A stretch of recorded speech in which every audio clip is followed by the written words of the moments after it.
복잡한 정치권 이슈를 한 칼에 정리하는 시간, 한칼 토론 시간이 돌아왔습니다. 오늘도 공론센터의 장성철 소장, 그리고 오늘 스페셜 게스트 한 분이 나오셨는데 분명히 스페셜인데 뭔가 낯이 익어요. 박원석 전 의원 어서 오십시오. 네, 안녕하십니까. 네. 진짜 오랜만입니다. 네, 오랜만입니다. 스페셜 게스트라고 우리 스태프들이 계속 소개를 하던데 조금 더 스페셜해야 되는 거 아니에요? 아니 뭐 스페셜이라기보다는 땜빵이죠. 여행간 김준일 평론가의. 예, 지금 개인 휴가차 김준일 평론가는 여행 중에 있고요. 진짜 오랜만입니다. 어떻게 지내셨어요? 뭐 그럭저럭 잘 지내고 있습니다. 뭐 체력도 좀 회복하고 운동도 하고 이러면서. 사실은 이제 두 분이 돌쇠 토론을 하시다가 네. 재미있게 베스트 코너 아니었습니까? 돌쇠 토론을 하시다가 총선에서 큰 역할을 하러 떠나시면서 한칼 토론으로 토론이 개편이 됐는데 코너가 좀 후회되지는 않으세요? 돌쇠 토론 떠났던 건? 아니 뭐 인생이라는 건 늘 지나고 나면은 후회도 있고 미련도 있고 있는 건데 후회하면 또 뭘 하겠습니까? 앞으로 잘해야죠. 또 오늘 너무 환영합니다. 너무 반갑습니다. 두 분과 함께하는 오늘의 한칼 토론, 이야기거리가 많아요. 먼저 오늘 정치권의 최대 이슈는, 최대 화제는 대통령의 거부권 행사가 될 걸로 보이는데 오늘이 될 것 같죠, 장 소장님? 뭐 한덕수 국무총리가 주재를 한다라는 얘기도 있는데요. 그럼 한덕수 국무총리가 이것은 거부권을 행사해야 된다, 제의를 요구하셔야 된다라고 건의하는 형태로 대통령께 말씀드릴 것 같고요. 네. 뭐 당과 뭐 대통령실 용산, 뭐 국무총리, 뭐 지금까지 반응을 보면 그냥 당연하게 거부권을 행사하는 거다, 그렇게 볼 수밖에 없겠네요. 그렇죠. 오늘이 되는 거는 맞습니까, 박 의원님? 맞습니다. 네.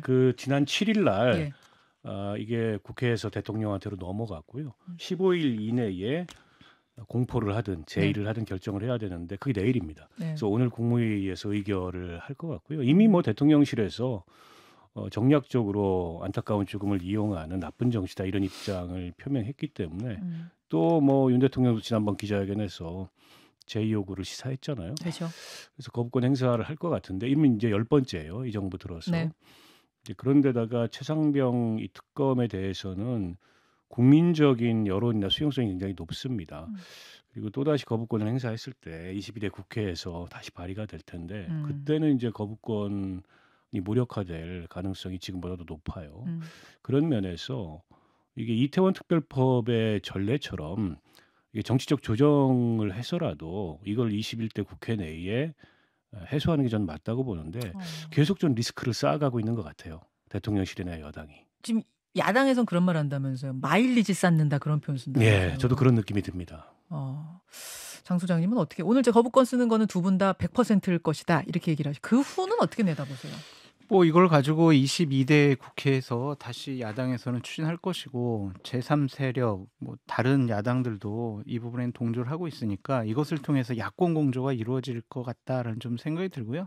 일단 오늘 뭐 거부권을 행사하겠다라고 발표를 하시고 공포를 하시게 되면 야당은 강력한 반발을 할 수밖에 없겠죠. 국민 여론이 어떻게 움직일까 좀 지켜봐야 할 것 같은데 왜 제의 요구를 할 것이냐.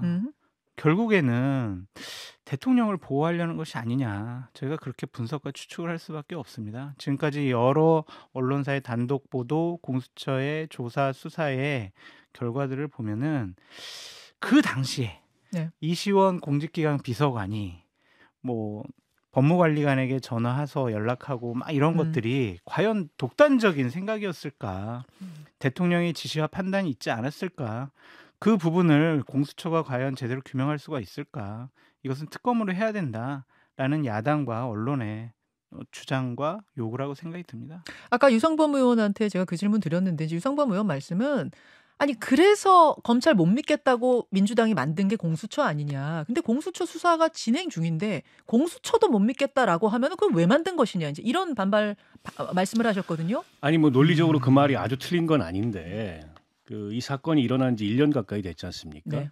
근데 지금까지 공수처가 뭘 했는지 돌아보면 이 정부 하에 공수처에서는 이 사건의 진상규명이 불가능하다라는 거를 전 직감할 수 있다고 생각해요. 지금 공수처장이 공석인 상태에서 뭐 대행 이런 상황에서 이 사건을 다뤘어요.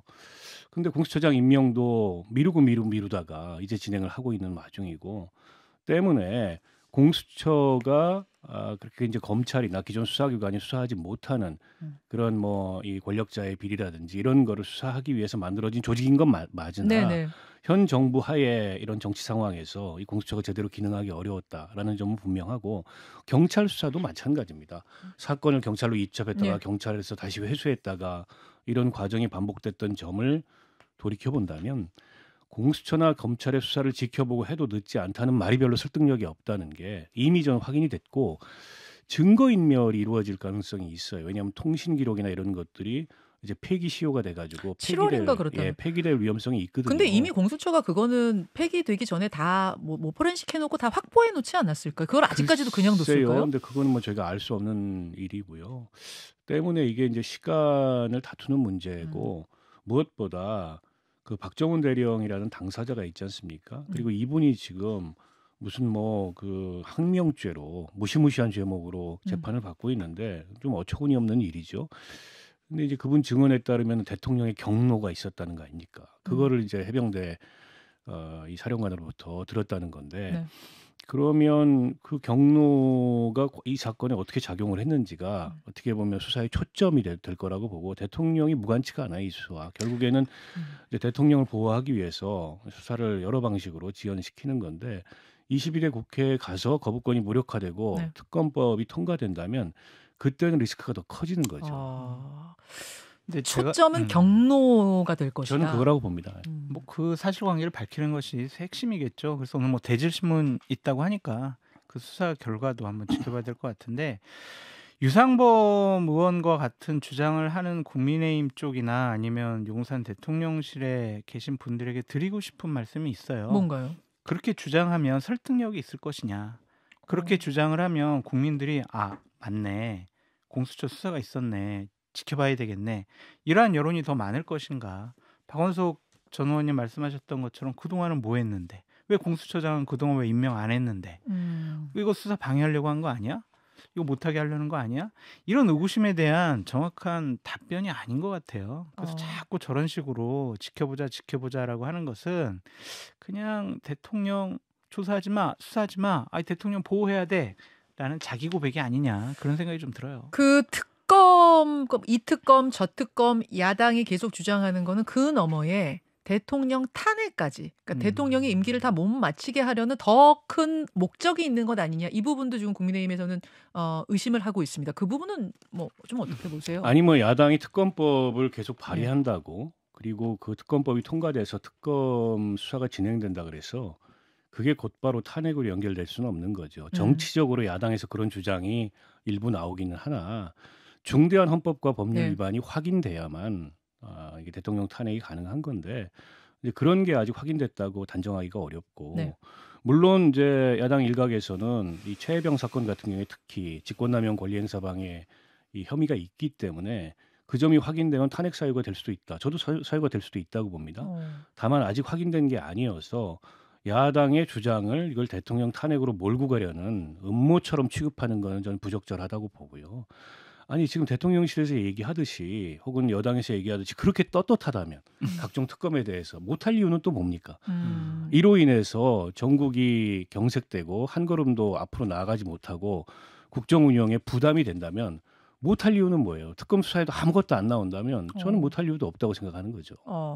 알겠습니다. 두 분은 차라리 그냥 받아들이고 거부권 행사하지 않는 게 덜 부담스러울 수도 있다. 그런 쪽이신 것 같은데. 리스크를 오히려 줄이는 길이라고 봅니다. 아까 유 의원 또 발언과는 좀 다른 의견입니다만 여러분은 어떻게 판단하실지 모르겠습니다만 여하튼 오늘 대통령은 거부권 행사를 할 것이다의 두 분은 다 100% 맞습니다. 것이고 그다음 추측은 요거예요. 그다음 전망은 그래서 국회로 재표결이 넘어가면 이제 5월 28일이 된다 그러잖아요. 혹여라도 여기서 17표 이상의 이탈표가 나올 가능성이 있는가? 장 소장님 있습니까? 잘 모르겠어요. 정말 이 부분은 진짜로요? 정말 모르겠어요. 왜냐하면 국민의힘 이탈표가 분명히 있을 겁니다. 왜냐하면 공개적으로 나는 찬성할 거야라고 하는 분들이 김웅 뭐 안철수 의원 이런 분들이 있잖아요. 근데 민주당의 이탈표도 있지 않을까? 또 참석 안 하는 분들도 있지 않을까? 그런 생각이 들어서 과연 이것이 통과될 수 있을까라는 생각이 드는데 국회의원들에게 드리고 싶은 말씀이 있습니다. 국민들이 원하고 있습니다. 이 권력에서 무슨 일이 벌어졌는지 상당히 좀 궁금해하고 의구심이 많은 국민들이 있거든요. 이 부분 당연히 국회에서 해결해 주셔야죠. 이것을 무작정 반대하는 것이 옳지는 않아 보인다. 국민들의 분노를 또다시 불러일으킬 수밖에 없다. 그래서 통과시키는 것이 국민의 민심에 맞는 행동이다라고 말씀드려요. 장 소장님은 그런 의견을 네. 가지고 계시다는 말씀이시고 네. 그 통과 가능성, 통과냐 아니냐 이 가능성 어떻게 보세요? 박 의원님은 17표, 이번 국회면 17표, 다음 국회로 넘어가면 8표라고 하는데. 뭐 다음 국회는 훨씬 가능성이 높고요. 이번 국회에서 변수는 국민의힘의 낙천 낙선자 불출마자가 55명입니다. 네. 그러니까 이분들이 오느냐 와서 어떤 표결을 하느냐 이게 변수인 것 같아요. 아하. 그래서 국민의힘에서도 은근히 표단속에 신경을 쓰는 눈치고 대통령이 그 초선 당선자들을 만난 자리에서 계속 이 대통령 거부권 행사와 관련해서 의견을 달라고 얘기를 해요. 그건 거꾸로 얘기하면은 거부권 행사할 테니까 행여라도 이게 뭐 이탈표가 발생하거나 이러면 안 된다는 그 의사를 당에다 던지는 게 아닌가 싶은데. 일종의 관리 단속이었다고 보세요? 예, 저는 뭐 우회적으로 그런 그 단속을 하고 있다고 보는데요. 공개적으로 찬성표 던지겠다고 한 분은 김웅, 안철수 의원 두 분밖에 없어서 지금 분위기에서 17명 정도 어느 정도 이탈은 있을 걸로 예상이 되는데 17명까지 그건 대규모 이탈이거든요. 거의 그렇죠. 이제 대통령 그 순간 레임덕이고 당은 무너지는 상황이 올 거예요. 예. 그 상황까지 가지는 않을 것 가지는 같다. 않을 것 어느 정도 같다. 이탈표는 나올 것 같다. 17표를 넘어서진 않을 것이다. 장 소장님도 그렇게 보시는 거고요. 네, 이건 좀 어렵지 않을까 생각이 알겠습니다. 드는데 하나만 더 말씀드릴게요. 예. 이 최상병 특검 문제와 관련해서 네. 대통령께서 좀 반전의 기회를 삼았으면 좋았을 것 같다는 좀 생각이 들어요. 그냥 기자들과 만났을 때 좋습니다. 제가 이거 받아들이겠습니다. 하지만 민주당이 특검을 2명 다 추천하는 것은 좀 문제가 있어 보이고 과해 보입니다. 여야 간에 좀 합의를 통해서 이 부분만 좀 합리적으로 정리가 된다면 제가 이 특검 법안 제의요구하지 않겠습니다. 라고 하시는 게 어땠을까? 좀 조정안을 제안했으면 어땠느냐? 네, 그러면 국민 여론도 좀 많이 바뀌었을 것이고 대통령을 보호하려는 거 아니야? 계속 이러한 의심에서도 좀 벗어날 수 있지 않았을까라는 아쉬움이 있습니다. 자, 두고 보기로 하죠. 이 상황들 어떻게 전개되는지. 민주당 이야기로 넘어가겠습니다. 민주당. 지난주에 국회의장 이 경선, 이제 국회의장 정확히는 후보를 뽑는 경선입니다만 제일 야당이니까 당연히 거기서 뽑힌 사람이 국회의장이 되는 건데 추미애 후보를 누르고 우원식 후보가 될 거라고 박 의원님은 예상하셨어요? 예상 못했죠. 못하셨죠. 그때 분위기는 뭐 어이추이래서 예. 명심이 추미애 그 후보 쪽으로 완전히 쏠렸고 예. 그냥 되는 거다. 다 이렇게 봤기 때문에 심지어 뭐 언론사는 대형 오보까지 냈잖아요. 일면에다가. 네. 누구예요? 일면 오보? 아니 문화일보에서 그래요? 대형 오보를 냈죠. 왜냐하면 추미애 의원이 의원식 의원을 꺾고 국회의장 당선됐다 이걸 일면에 냈으니까. 석간이니까. 예. 그럴 정도로 분위기가 일방적으로 쏠려 있었는데 상당한 반전이고 의외의 결과가 나온 건데요. 결국 두 가지인 것 같아요. 하나는 국회를 대표하는 국회의장직까지 네. 이렇게 임명하듯이 일방적으로 분위기가 한쪽으로 쏠려서 가는 거는 이게 이제 민주당을 위해서 좋지 않다라는 균형 감각이 작동한 것 같고 특히 이제 재선 이상 의원들은 지난 여름에 추미애 의원이 했던 일들을 다 기억하고 있기 때문에 지난 여름이라는 건 지금 은유적으로 얘기하신 거죠. 은유적으로 말씀드린 겁니다. 과거 그러니까 때문에 뭐랄까요 어디로 튈지 모르겠다. 안정감이 떨어진다. 국회의장이 그래서는 안 된다. 이런 견제 심리가 발동한 것 같아요. 그래서 전략적 선택인 측면도 있지만 전략적 비토인 측면도 있다. 그러니까 지도부는 조금 당황했을 거예요. 원래 지도부가 의중하고 전망했던 건 이게 아닌데 그러나 민주당을 위해서는 전 잘 된 거다. 이재명 대표를 위해서도 나쁘지 않은 결과다 그렇게 봅니다. 이재명 대표가 지금 이제 교통 정리를 하려고 하다가 실패한 거다 이렇게 보고 있는 거 아니에요? 좀 타격이 있다 이거 아니에요? 근데 국회 운영까지 그렇게 일종의 이제 최근에 뭐 이재명 대표 중심의 일극화됐다 이런 표현을 하는데 그렇게 가는 거는 별로 좋지 않아요. 그런데다가 추미애 의원이 의장이 돼서 또 어떤 결과가 나올지 모르는 상황이잖아요. 어디로 튈지 모른다 이런 불안감이 있듯이. 그게 이재명 대표에 별로 도움이 안 될 거라고 저는 봐서 결과적으로 잘 된 거라고 봅니다. 혹시 그러면 다 어이추 그랬지만 실제로 이재명 대표 속마음은 어이추가 아니었을 수도 있다? 이렇게 보시는 거예요? 그런 분석도 있더라고요. 이중 플레이한 거 아니냐 뭐 그런 얘기도 있고 우원식 후보가 당시에 선거 들어가기 전에 아니 이재명 대표가 저한테 형님이 적임자예요 라고 그런 얘기를 했다라고 딱 적격 이랬다고 네, 공개적으로 막 얘기를 발언을 했잖아요. 했어요. 예. 그거에 대해서 뭐 이재명 대표나 측근분들이 그 말 아닌데 아니야 이거 사실이 아니야 뭐 이런 부인도 안 하더라고요. 그런 거 보면 어느 정도 그걸 부인하기도 어렵죠. 근데 양다리였나요? 네, 어느 정도 좀 그런 것이 아니냐라는 좀 생각이 드는데 박완석 의원님 잘 설명해 주셨지만 결국에는 추미애 의원에 대한 비호감도가 이번에 선거 결과에 가장 중요한 요인이 아니었느냐 좀 그런 생각이 들어요. 국회의원들의 비호감도. 네. 자, 그리고 네. 문화일보 딱 그 의총장에서 보니까 네. 이래서는 안 되겠다. 의원들이 뭐 그 자리에서 생각했을 수도 있고요. 그러니까 이게 추미애 의원으로서는 상당히 좀 앞으로 정치를 하는 데 있어서 위축되는 효과가 있을 것 같다는 이번 생각이 들고 선거 결과가 그 영상 보셨어요? 혹시 어떤 그때 거요? 의총장 들어가는 입구에서 박찬대, 추미애, 우원식 이 세 분이 서가지고 인사를 하는 장면이 있었거든요. 그 전 되게 흥미롭고 재밌게 봤는데 그 장면 저는 못 봤네. 왜 어땠길래요? 박찬대 원내대표가 예. 제일 앞에서 의원들이 오면 악수를 해요. 예. 인사를 하면서 추미애 그 손을 잡고 추미애 후보한테 막 인사 웃으면서 소개시켜주고 그랬어요? 와 어떻게 그럴 수가 있나라는 생각이 들 저는 들더라고요. 그 장면은 못 봤는데 네. 사전에 조정을 했잖아요. 박찬대 원내대표가 나서서. 지금 박 대표는 안 그랬다고 하는데 다들 아니 그렇다고 뭐 결국 다 당내에서는 알고 있습니다. 결국 정성호 의원 주저앉히고 조정식 추미애 합의문까지 쓴 단일화를 주선했잖아요. 이게 저는 결과적으로 그 안 좋게 작용을 했다고 봅니다. 거부감. 박찬대 의원이 원내대표는 됐지만 네. 그 과정이 사실은 그렇게 아름답지는 않았어요. 다 이제 경쟁자들이 포기하고 거의 뭐 임명되듯이 원내대표가 됐고 이제 3선된 분이 뭐 5선, 6선들 앉혀놓고서 교통 정리하고 네. 국회의원들 굉장히 자존심 상하고 기분 나빠합니다. 아. 도대체 이게 당이 어떻게 되려고 이렇게까지 하나 이런 이제 마음들이 저는 작동됐다고 보고요. 결과적으로 그게 패착이었다고 봐요. 추미애 의원 입장에서 보기에는 그냥 뒀으면 차라리 그냥 두고 본인의 선수와 경쟁력으로 그냥 정상적 합리적 경쟁을 해서 결과를 지켜봤더라면 다른 결과가 나왔을 수 있다고 봅니다. 그렇게 지나친 명심이 부른 명심파리가 부른 부작용이라고 봐요. 지나친 명심파리가 부른 부작용인데 결과적으로는 이재명 대표한테는 득이 됐다 지금 이렇게 되는 거예요? 그러니까 그러면 이재명 대표가 보면 전생에 나라를 좀 구한 것 같아요. 그게 무슨 말이에요? 아니 결과로 놓고 보면 이재명 대표한테 늘 좋은 쪽으로 작용을 해요. 그러면 오히려 이렇게 됐기 때문에 그러니까 명심 정리가 실패했기 때문에 다음 당대표 선거, 그러니까 전당대회에서는 이재명 대표가 출마할, 그러니까 연임할 어떤 명분이 생겼다 이렇게 보시는 거예요? 어때요 그 부분은? 오히려 저는 그 연임의 명분이 더 커졌다고 봅니다. 그러니까 추미애 의원까지 국회의장이 됐다면 정말 이게 뭐 다독식하는 거냐? 이재명 대표 또 그러면 연임 나와가지고 전례 없는 이제 그런 결과를 만드는 거냐? 이런 비판의 목소리가 나왔을 텐데. 어쨌든 한 군데서라도 균형 감각이 생겼잖아요. 결과적으로 나쁘지 않다는 거고 이거 저 결과를 두고 뭐 리더십에 뭔가 이게 제동이 걸린 거 아니냐. 네. 이재명 대표가 이후에 당을 운영하는 데 있어서 상당한 이제 도전을 받을 거다 이런 의견들이 있는데 제가 보기엔 그런 정도는 아니고 지금 상태는 그냥 이재명의 시간입니다. 그렇죠. 총선 이후에. 연임도 할 거라고 보세요? 네. 그렇게 보세요? 장 소장님 연임하죠. 연임해요? 연임 당연히 하죠. 여러 가지를 정무적으로 판단을 해보면 연임하는 것이 훨씬 더 플러스다라고 볼 수밖에 없고요.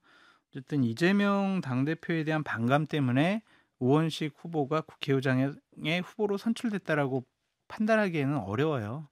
이것은 추미애 후보에 대한 반감이고 박찬대 원내대표에 대한 어떤 반감 이런 걸로 해석을 해야지 이재명 당대표의 일당체제, 일극체제가 흔들릴 거다라고 예측하는 것은 상당히 좀 무리가 있어 보입니다. 근데 지금 이제 당 지지층, 특히 이제 열성 지지층을 중심으로는 이거는 있을 수 없는 일이다.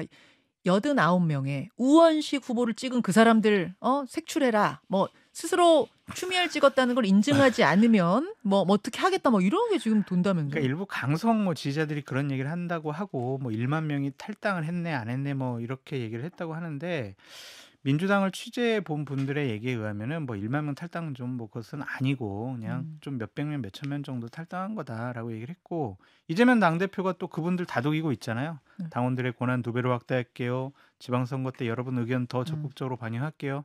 이렇게 다독이고 있기 때문에 그 뭐 지지층의 이탈이 크게 나올 것 같지는 않다라는 좀 생각이 들고 그 당원들한테 국회의장 선거에 참여할 수 있는 뭐 권한을 주겠다. 시도당 부위원장 뽑을 때도 뭐 참여할 수 있게 하겠다. 네. 이건 이제 10% 룰이라고 하던데 그렇죠. 그게 그냥 하는 립 서비스예요? 실제로 그렇게 될 수 있다고 할 것 보세요? 같아요. 할 것 같아요. 네, 지금 이재명 당대표의 수습책을 보면은 예. 그거라도 안 하면은 이거 지지자들이 더 크게 반발할 것 같기 때문에 할 거는 같은데. 근데 국회의장 선거를 하는데 당원이 거기 투표하는 경우는 여태까지 없었잖아요. 헌정사상 왜 그런 일이 안 벌어졌는지 민주당 지도부는 한번 곰곰이 생각해 보셨으면 좋겠어요. 국회법에 따르면 국회의장은 그 국회 본회의에서 네. 의원들의 무기명 비밀 투표로 선출한다고 되어 있습니다. 그러니까 그 각 정당 내에서 후보자를 선정하는 과정은 국회법에 없어요. 정당이 알아서 하기 나름인데, 근데 원내대표나 국회의장을 이제 당원들의 의사를 반영해서 뽑는다는 게 진짜 정당 민주주의인가?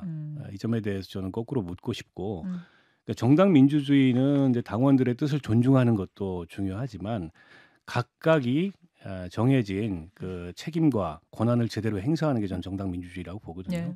국회의장 후보를 선출하는 것은 당원들의 이 권한이거나 당원들의 책임이 아닙니다. 그리고 이제 국회의원들에게 의견을 전달할 수 있겠죠. 근데 그 의견이 100% 당원들의 의사대로 수용되지는 않을 수도 있다는 게 이번 결과를 통해서 확인된 거잖아요. 그리고 저게 민주당 전체 당원의 목소리냐?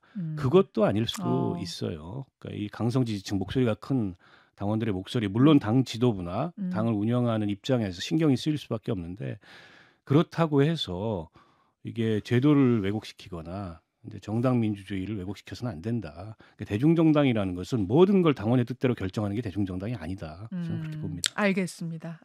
지금 밖에서 김광일 기자가 제보를 줬는데 어제 민주당에서 기자들한테 10,000명 이상 탈당했다는 걸 확인해 줬다고 하네요. 아, 그래요? 네, 탈당이 10,000명 이상 신청, 그러니까 15,000명 정도 신청을 했고 승인이 지금 10,000명 정도 났다. 제가 대기해라 본 아마 거, 그랬다고. 제가 아는 걸로는 그렇게 알고 있는데, 네. 그래서 숫자는 그 정도 된다는 거 다시 좀 정정해드리고요. 네. 국민의힘 얘기로 가겠습니다. 국민의힘 총선 백서 때문에 아주 그냥 몸살을 앓고 있는 것 같아요. 국민의힘이.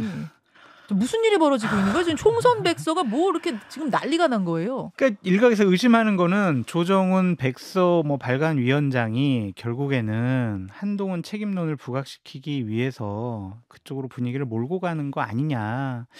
여러 가지 질문 문항에도 이조 심판론이 맞아요, 틀려요, 한동훈 책임이 더 많은 거 아니에요? 뭐 이런 식의 질문은 결국에는 윤석열 대통령에게 관련 화살을 조금 좀 한동훈 전 비대위원장에 돌리라는 거 아니냐. 그래서 당내에서 좀 친윤들의 여러 가지 생각과 판단이 지금 여러 가지 총선 백서 발간하는 데 들어가는 거 아니냐, 그런 거죠. 근데 뭐 이렇게 복잡하게 이렇게 생각하는지 모르겠어요. 총선을 왜 졌냐고요? 저한테 그냥 물어보시면 되는 거 아니에요? 그냥 저한테. 장 소장님한테 물어봐라. 아니, 저한테도 연락이 없고 참 제가 정말 객관적 공정하게 잘 얘기할 수가 있는데 네. 자기들끼리 모여가지고 요 사람한테 책임론을 더하게 되면은 내가 앞으로 정치하는데 뭐 문제가 생길 수도 있고 다른 또 오해도 받을 수 있고 이러한 다른 정무적인 판단이 들어가면 그 총선 백서는요 틀린 거예요. 지금 이제 백서가 역사적 기록이기 때문에 예민할 수는 있는데, 지금 백서를 둘러싼 이런저런 논란이 백서 때문이 아니라 결국엔 차기 당권 구도를 짜는 힘겨루기가 진행이 되는 거죠. 거기에 이제 조정훈 의원이 백서 발간위원장을 맡았는데 본인이 또 은근히 당권에 관심이 있다는 걸 시사하면서 논란이 됐는데, 뭐 그거는 이제 자기가 출마 안 하겠다고 불출마 선언했습니다. 선언했더라고요. 그게 본질이죠. 차기 당권을 둘러싼, 특히 한동훈 비대위원장의 전당대회 출마를 견제하는 당내의 목소리가 백서를 통해서 저렇게 표출이 되는 게 아닌가 싶고, 정당이 총선 지면은 백서 다 내고요. 백서에 굉장히 냉혹하고 냉정하게 쓰지만 전혀 그 백서대로 백서와는 다른 형태로 이후 과정이 전개되는 경우도 많아요. 근데 백서 아예 공개 못한 경우도 있잖아요. 그런 경우도 있고요. 너무 내용이 이제 논란이 커서. 민감하긴 한가 봅니다. 제가 사실은 던지고 싶은 질문은, 박원석 전 의원은 사실 오랜만에 나오셨으니까 한동훈 전 비대위원장이 그래서 출마합니까 안 합니까를 질문 드리려고 하는데 지금 답하지 마시고요. 진지하게 고민해 보시고 오늘 댓글쇼 함께 가시죠. 네, 오늘 본방송 후에 유튜브 댓글쇼에서 답해 주시면 되겠습니다. 저 형 진지하게 고민 안 해요. 오늘 또 오랜만에 보는데 디스를 하세요. 예, 잠시 후에 뵙겠습니다. 고맙습니다. 네, 고맙습니다. 예.